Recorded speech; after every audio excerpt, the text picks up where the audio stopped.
السلام علیکم ورحمۃ اللہ تعالی وبرکاتہ۔ پیارے ناظرین، ہم اور آپ جانتے ہیں کہ نکاح جو ہے طلاق کے ذریعے ٹوٹ جاتا ہے، لیکن ان 7 چیزوں کو آج میں شمار کروں گا جن سے بھی نکاح ٹوٹ جاتا ہے۔ یعنی طلاق کے علاوہ ایسی 7 چیزیں ہیں جس کے ذریعے نکاح ٹوٹ جاتا ہے۔ تو چلیے ویڈیو کو شروع کرتے ہیں۔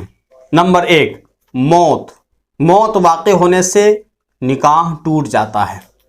یعنی میاں اور بیوی میں دونوں میں کسی ایک کا انتقال ہو گیا تو دونوں کا آپس میں نکاح ٹوٹ جاتا ہے۔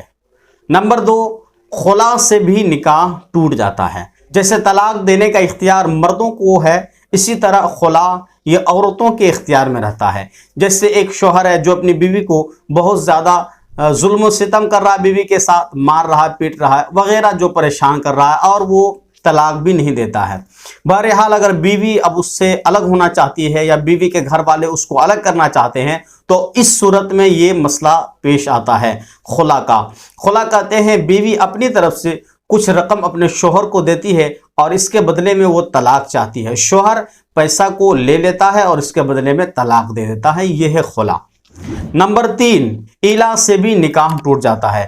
الا شریعت کی ایک اصطلاح ہے، اور الا جیسے کسی شوہر نے یہ قسم کھا لیا کہ وہ اپنی بیوی کے قریب نہ جائے تو اس صورت میں 2 صورتیں پیدا ہوتی ہیں، الا موقد، الا محبت۔ اس میں بہت ساری تفصیلیں ہیں، پھر قاضی شہر کے پاس جانا ہوگا، دارالافتاء میں جائیں، قاضی شہر مفتی صاحب کے پاس جا کر پھر آپ اپنی حالت کو بتائیں کہ شوہر نے قسم کھا لیا ہے کہ آپ اس سے قرابت نہیں کریں گے، اس کے قریب نہیں جائیں گے، تو اس صورت میں الا کا معاملہ پیش آتا ہے۔ تو اس وقت قاضی شہر پھر فتویٰ دیتے ہیں، اس کے بعد پھر طلاق دیا جاتا ہے، یہ ہے الا۔ الا کے ذریعے بھی نکاح ٹوٹ جاتا ہے۔ نمبر 4، مفقود الخبر، یعنی میاں اور بیوی میں دونوں میں سے کوئی غائب ہو گیا تو دونوں میں سے کوئی ایک غائب ہو گیا تو اس سے بھی نکاح ٹوٹ جاتا ہے۔ لیکن یہاں مسئلہ سمجھنے والی یہ ہے کہ قاضی شہر کے پاس آپ کو جانا ہوگا یا دارالافتاء میں، دارالقضاء میں جائیں، معاملہ پورا سنائیں، اس کے بعد جو قاضی صاحب فیصلہ دیں گے کہ کتنے دن تک تلاش کیا جائے، کتنے تک انتظار کیا جائے۔ شوہر غائب ہو گئے، نہیں مل رہے ہیں، 1 سال 2 سال 3 سال 5 سال گزر گیا، تو اب قاضی شہر فیصلہ کریں گے کہ کتنے دن تک انتظار کیا جائے گا۔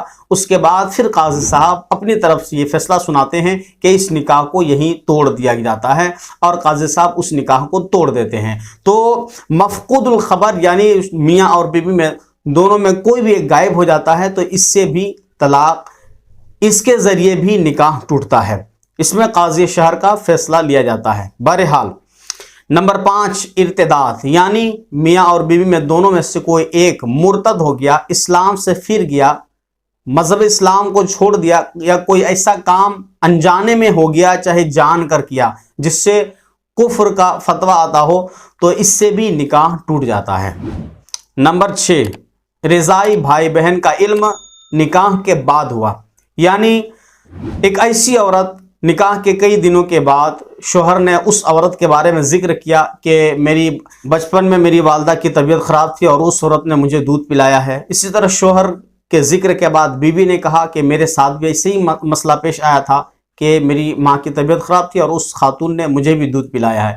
تو ایک ہی خاتون کے دودھ کو میاں نے بھی پیا تھا، بیوی نے بھی بچپن میں پیا تھا، تو اب یہ دونوں رضائی بھائی بہن ہو گئے ہیں۔ جیسے اس کا علم ہوتا ہے، یقین کامل ہوتا ہے کہ ہاں فلاں عورت کی دونوں نے دودھ پیا ہے، تو اس سے بھی نکاح ٹوٹ جاتا ہے۔ نمبر 7، حرمت مصاہرت، یہ ایک ایسی چیز ہے، اس کو سمجھنا ہوگا۔ حرمت مصاہرت سے بھی نکاح ٹوٹ جاتا ہے، یعنی بیوی نے اپنے سسور کے ساتھ زنا کیا یا شہوت کے ساتھ ٹچ کیا تو اس سے بھی شوہر کے ساتھ نکاح ختم ہو جاتا ہے، یا شوہر نے اپنی ساس کے ساتھ زنا کیا یا شہوت کے ساتھ ٹچ کیا تو اس سے بھی بیوی کے ساتھ جو نکاح ہے وہ ٹوٹ جاتا ہے۔ تو طلاق کے علاوہ یہ 7 چیزیں ہیں جس کے ذریعے نکاح ٹوٹ جاتے ہیں۔ میں امید کرتا ہوں کہ سارے مسائل کو آپ سمجھ چکے ہوں گے۔ اسی طرح کی دینی مسائل کو جاننے کے لیے ہمارے ساتھ بنے رہیں، اور ویڈیو لائک کریں، کمنٹ کریں، اور اس چینل کو ضرور سبسکرائب کریں۔